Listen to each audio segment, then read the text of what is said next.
Here's something most doctors will never tell you. Drinking extra water throughout the day may actually be making your nighttime bathroom issue much worse. And the timing of your hydration could be harming your sleep more than almost anything else in your everyday routine. I'm Dr. Sarah Miller, a board-certified urologist with more than 24 years of experience treating bladder dysfunction, nocturia, and urinary conditions related to aging. I've cared for thousands of patients, both men and women, many of them over 60, who arrived exhausted, discouraged, and certain they were dealing with a major bladder disorder. And the reality is, most of them simply never learned the correct way to drink water. In my previous video, I discussed the 5 warning signs that your gut may be allowing toxins into your bloodstream, and that discussion resonated with so many of you. Today, we're going to dive even deeper into an issue that affects your sleep, your heart, your kidneys, and your overall quality of life every single night. A groundbreaking study released in 2019 by Nagasaki University in Japan, one of the most referenced Nocturia intervention studies in recent years, discovered that targeted adjustments to fluid intake timing lowered nighttime urination episodes by an incredible 40% in adults older than 65. 40%. No prescriptions, no operations, no costly treatments, just a smarter approach to hydration. Before we continue, let me ask you something. How many times do you wake up during the night to use the bathroom? Leave your number in the comments below, and if you're over 60, mention that as well. Your story matters, and you may be shocked by how many others are experiencing the exact same problem. Today, I'm going to guide you through the 3 most effective hydration habits you should understand, ranked from essential to truly life-changing. By the time we get to number 1, you'll realize something about your bladder and your body that most people never discover. And believe me, number 1 is not what you think. In fact, it's the complete opposite of what you've heard your entire life. Don't jump ahead. Let's start with number 3, and this one surprises nearly every patient who enters my office for the very first time. Your kidneys are not simple passive filters. They are active, rhythmic organs that actually alter their function depending on the time of day. During the daytime, your kidneys operate in full production mode, rapidly filtering your blood and generating urine at a high pace. But when evening arrives and your body starts preparing for sleep, a hormone known as vasopressin, also called antidiuretic hormone, rises sharply in your bloodstream.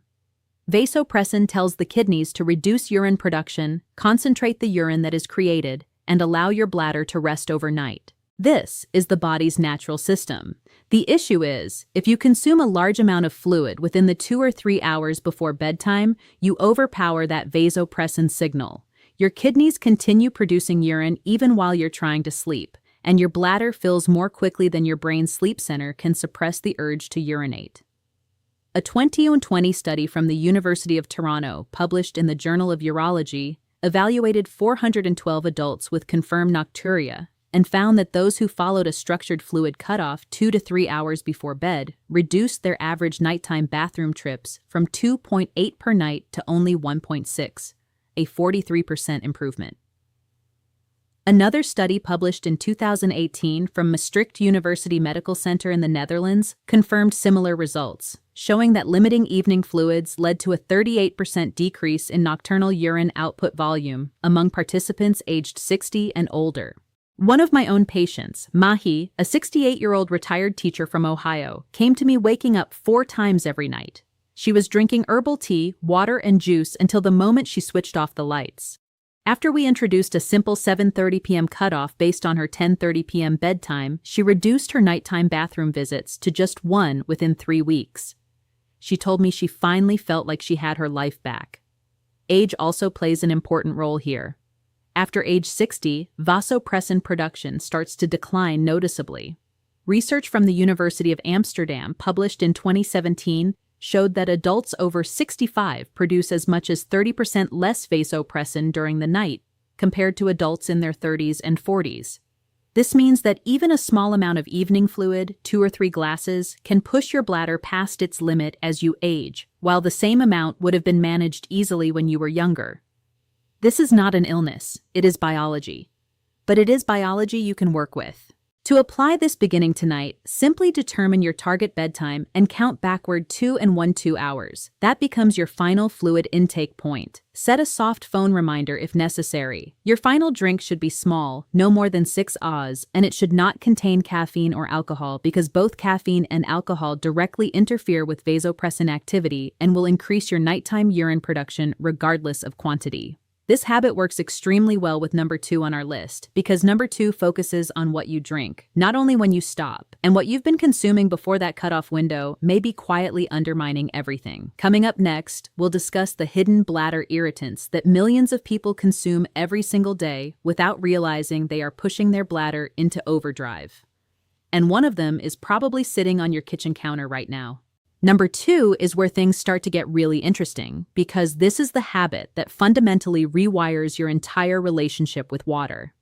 Most people I see are not drinking too much water overall. In fact, many are dehydrated. The problem is the distribution. They drink very little in the morning, a moderate amount at lunch, and then they try to catch up in the afternoon and evening, flooding their system with fluid right when their kidneys need to be winding down. This pattern is physiologically backwards, and it is one of the primary drivers of nocturia in otherwise healthy adults. Here is the mechanism your body uses. Your kidneys process fluid most efficiently during the active, upright, and physiologically alert hours of the day, roughly 7 a.m. to 2 p.m. During this window, your body's sodium regulation, aldosterone levels, and renal blood flow are all optimized for high-volume processing. If you consume the bulk of your daily fluid, which for most adults should be somewhere between 1.5 and 2.5 L, during this morning and early afternoon window, your kidneys clear it efficiently. Your bladder fills and empties normally through the day, and by evening, your body has already done the hard work. What remains in your bladder at bedtime is genuinely minimal. A 2021 clinical trial from Seoul National University Hospital, published in Neurology and Urodynamics, divided 320 nocturia patients into 2 groups, a control group that drank water without timing guidance, and an intervention group that consumed 70% of their daily fluid before 2 p.m. After 8 weeks, the intervention group reported a 47% reduction in nocturnal voids, while the control group saw only a 9% improvement. A 2019 study from Keio University School of Medicine in Tokyo showed that front-loaded hydration also reduced mean nocturnal urine volume by 35% in men aged 55 to 75. I want to tell you about Robert, a 71-year-old retired engineer who came to me after 2 years of waking up 3 to 4 times every night.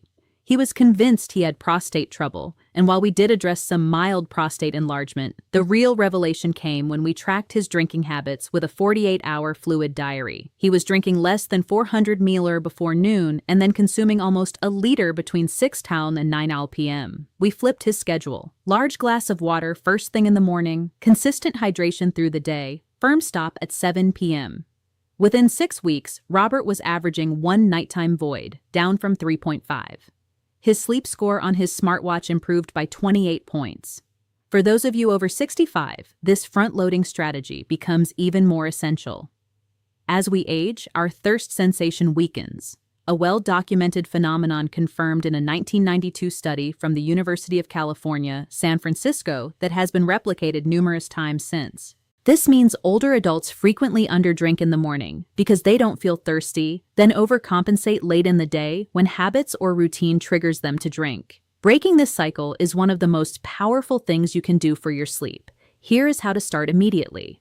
Tomorrow morning, before you have coffee, before you check your phone, drink a full 8 Oz glass of water. Then, aim to drink another 2 glasses before noon. Set a phone alarm at 11 a.m. if you need a nudge. After lunch, taper off gradually. By 5 p.m., shift to sipping only. This does not cost you anything. It does not require a prescription. And when you combine it with the cutoff window from number 3, you create a synergistic effect. Your kidneys get the volume they need early, and then they get the signal to rest that they need at night. But here is what almost no one talks about, and what I consider the most important discovery in nocturia management in the last decade. Number 1 is not about when you drink, or even how much you drink. It's about something happening in your body while you sleep that you have almost certainly never thought about. And here we are. Number 1, I want you to lean in for this, because in my 24 years of practice, this is the single concept that has transformed outcomes for more patients than anything else I have ever implemented. And when I first explain it to patients, almost every single one of them looks at me the same way, with complete and utter surprise. The concept is this. For many adults, particularly those over 60, nighttime urination is not primarily a bladder problem. It is a fluid redistribution problem. Here's what happens. Throughout the day, if you consume a moderate to high sodium diet, which the average American absolutely does, taking in nearly 3,400 millicalorials daily, according to the CDC, fluid accumulates in the tissues of your lower body, particularly in your legs and ankles. This is called peripheral edema, and it may be subtle enough that you don't even notice it. But when you lie down flat at night, gravity no longer holds that fluid in your legs. It redistributes upward, re-enters your circulation, travels to your kidneys, and is filtered directly into your bladder. This is why so many people feel perfectly fine going to bed and then find themselves urgently needing the bathroom within 60 to 90 minutes of falling asleep. A remarkable 2017 study published in the Journal of Urology by researchers at Nagasaki University, one of the most talked about Nocturia papers in recent years, enrolled 321 participants and had them reduce their daily salt intake from an average of 10.7 gray to 8 gray. Just that modest reduction produced a 25% decrease in nighttime voids, with participants going from an average of 2.3 nightly bathroom trips to 1.7. A follow-up study from the same institution, published in 2020, showed that combining salt reduction with afternoon leg elevation produced a combined 52% reduction in nocturnal urinary volume, a staggering outcome for such a simple, zero-cost intervention. This is where the synergy with our earlier two habits becomes explosive. When you front-load your hydration before 2 p.m., you minimize afternoon fluid intake. When you reduce your sodium, you reduce the amount of fluid your tissues retain during the day. And when you combine both with a firm evening cutoff, you send your kidneys into the night with very little work left to do. These three strategies compound on each other in ways that no single intervention can match. Let me tell you about Dorothy, a 76-year-old woman who had been waking up 4 to 5 times every night for over 3 years. She had tried 2 different medications. She had done pelvic floor therapy, and nothing had given her sustained relief. When she came to me, I ordered a simple 24-hour urine collection and a dietary recall. Her sodium intake was over 4,000 millimoles per day, well above recommended levels, and her nighttime urine output was 68% of her total daily urine volume. That is a textbook sign of nocturnal polyuria, driven by fluid redistribution. We implemented a sodium reduction to under 2,300 milligrams. Added an afternoon rest period with her legs elevated for 30 to 45 minutes, and combined that with the hydration strategies we've already discussed. Within 8 weeks, Dorothy's nighttime voids dropped to 1 to 2 per night. Her total nocturnal urine output fell by 44%. She wept during our follow-up appointment. After 60, this mechanism becomes dramatically more pronounced for 2 reasons. First, the venous walls in the legs become less elastic, making it easier for fluid to pool in soft tissue. Second, the heart's pumping efficiency often decreases slightly with age, meaning less fluid is returned from the legs during daytime activity. Research from Johns Hopkins University published in 2016 confirmed that adults over 65 with even mild cardiovascular aging show significantly higher rates of nocturnal polyuria related to this positional fluid shift compared to younger adults. Here is your action plan starting today. First, spend 1 week honestly tracking your salt intake. Read labels. The biggest hidden sources are bread, canned soups, deli meats, and restaurant meals. Aim to get below 2,300 milliliters per day, and if you can reach 2,500, even better. Second, if you tend to sit for long periods in the afternoon at a desk, watching television or reading, elevate your legs for 30 to 45 minutes before dinner.